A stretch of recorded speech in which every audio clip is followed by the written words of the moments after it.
Welcome to Juve Talk TV. I am your host, Ben Batello, and on today's episode, I am choosing the Portugal 11 that I believe could win Euro 2020. So without any further ado, let's get into it.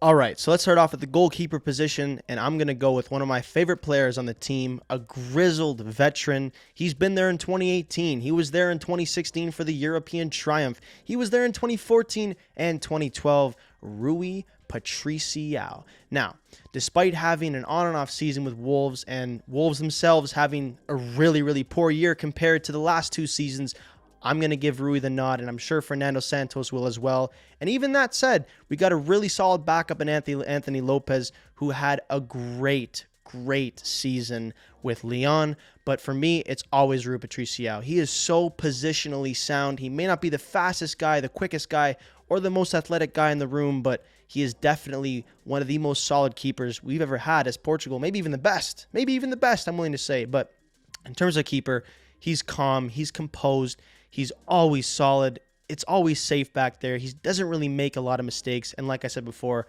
he's a very positionally sound keeper. So Rui Patricio in the goalkeeper position. Moving to left back, we have Rafael Guerreiro, the Dortmund fullback. Now, I love him. I love Rafael Guerreiro, and I believe that he is really underrated. And we got a lot of solid fullbacks these days in the world of football, and Trent and Robertson and Hakimi, but Guerreiro is often overlooked. He was part of that 2016 winning squad. He is so talented going forward, world class going forward, pretty solid in the defensive end, and he's coming off of a season where he scored 6 goals and 10 assists in all competitions. And he also averages some really solid stats. Other than that, he has over 8 progressive passes and over 9 progressive carries per 90 minutes, and that's all topped off with a passing percentage of 87.1%. And I think he should get the nod over the likes of Nuno Mendes, even though Nuno Mendes is a wonder kid and he's shaping up to be the next big fullback. He's on everybody's radar, from Juventus to Inter to Man City to Manchester United. Literally all the big clubs in Europe are looking at this kid, but despite being the next big thing, he isn't the next big thing yet. And Rafael Guerreiro has proven he can play very well in the big moments, especially that 2016 final against France. Now, at our first center back position, who are we going to pick other than Ruben Dias? The Rock, the 68 million euro signing that came to Man City in September when they were really struggling defensively and turned that whole team around, led them to the Premier League title, led them to their first ever UEFA Champions League. He averages 0.94 interceptions per 90, 1.4 blocks per 90, 3.52 clearances per 90, and 1.91 aerial duels won per 90 minutes. And to top all of those confusing stats off, he had 15 clean sheets all season. He's an absolute wall in the back line. He's 23 years old, comes to Man City, one of the biggest clubs in Europe, and immediately he's the leader, and immediately he plays brilliantly in the big games, especially notably against Paris Saint-Germain, who has the likes of Mbappe, who he already shut down. He already shut down Mbappe in that semifinal. So you know what? Bring it on, France. We got Ruben Dias, the best center back in the tournament by a country mile, I might add. To partner him, the old, reliable, the one and only Pepe, one of the best defenders over the last decade, a warrior, a thorn in the side of every single attacker, and at 38 years old, the ageless wonder. Now, Pepe, he had a great season. Solid season, I would say. And he really showed his quality against Juventus in the round of 16, where he effectively shut down his former Real Madrid teammate and international teammate, Cristiano Ronaldo, and pretty much every other attacker. Now, this was actually a pretty tough decision, and I love Pepe. I think he should start, but it was still tough because Jose Font had a fantastic season with Lille. He didn't lead them, but he was a pivotal part of that winning team that won Ligue 1, and especially, when you're playing in a league that PSG should be cleaning up every single season and you win it, and you are 37 years old and you play fantastically, it's hard to not give you the nod in this starting 11. But despite that, we're almost on the back line. Coming in at right back to finish it all up on the defensive end, we're going to choose Nelson Semedo. Now, obviously, this is a weird pick because João Cancelo just tested positive for COVID-19, and he's going to miss the entire Euros, which is a little confusing because Sergio Busquets tested positive, but he's coming back, and João Cancelo is not, so maybe there's more to this that meets the eye, but despite this, I think Nelson Semedo is a pretty solid pick. He was really looked over at Barcelona, sold to Wolves, pretty average season, but if you boil him down to who he is as a player, he's athletic. He's very progressive when he carries the ball. He's super, super skilled. And you know what? The biggest thing here is I think he's got something to prove. And I think with this squad, he's accompanied by Guerrero, Diaz, Pepe, and even Patricio on the back end. He will thrive because I just have a feeling he's got something to prove. He's had a very stagnant season at Wolves. His career is kind of on a pause right now after playing at one of the biggest clubs in Europe to playing at not so big a club in Europe. He's got something to prove in Euro 2020, man. I just feel it. I think he's going to have a pretty decent tournament, and no doubt he's got big shoes to fill, so he's got to really show up. On to the midfield, and coming into that holding position is none other than Danilo Pereira, one of my favorite players on our entire squad. He's big, strong, athletic, smart, and he covers a huge part of the field defensively. He is the perfect guy to be hovering over that back line. Really, really underrated player. He came from Porto to PSG on loan this season. Wasn't exactly a solidified starter, but came off the bench and put in some really good minutes, especially in the Champions League. He was good. And one of my favorite traits about Danilo, his versatility. At any point in time, he can just drop into that back four and be a really good center back, really good option if guys like Pepe, Font, or even Ruben Semedo are getting a little tired. He can fill that role, and he can do it pretty effectively.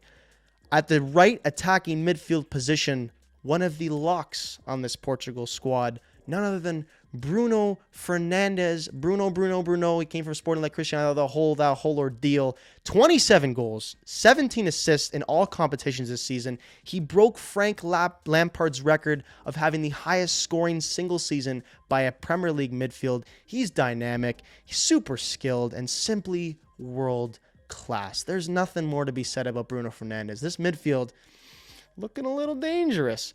To partner him on the left, maybe a little controversial, but I'm going to pick Sergio Oliveira, and I'm picking him because what a season this lad had. 18 goals, 5 assists with Porto this season in all competitions, scoring the tie or draw-winning goal against Juventus in the round of 16 this season. I've said that twice already, and my heart is already broken. Yeah. Anyways, on a brighter note, I do like the way he plays. I think he's a fantastic ball handler. He's very, very skilled, and he's part of that crop of another emerging Portuguese midfielder that's a very, very solid and skilled player. And this was a tough decision because it was neck and neck between him and Ruben Neves. And personally, I wanted a more offensive player in this position. The thing is that Fernando Santos likes to change up his lineup depending on his opposition. So in games where the midfield needs to be dominated and balls need to be won, I do see William Carvalho playing that role, or even Ruben Neves.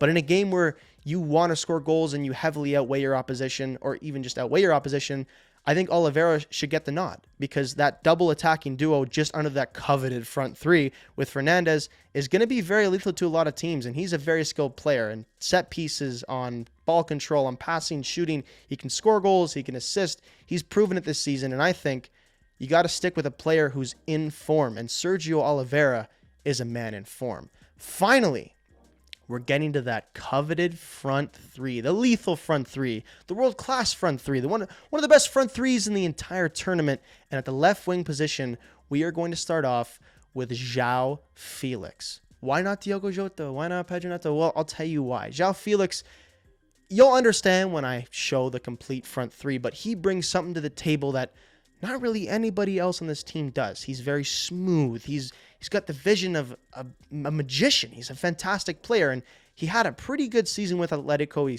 scored 10, assisted 5. He did win the La Liga title with Atletico, but he is deemed to be the next man at Portugal, so why not give him a shot in Euro 2020? Why not? Let it go. See what happens. Give her a rip. But what I'm saying is that Felix he is so good on the ball, and he really is a wonder kid. He really is the next big thing.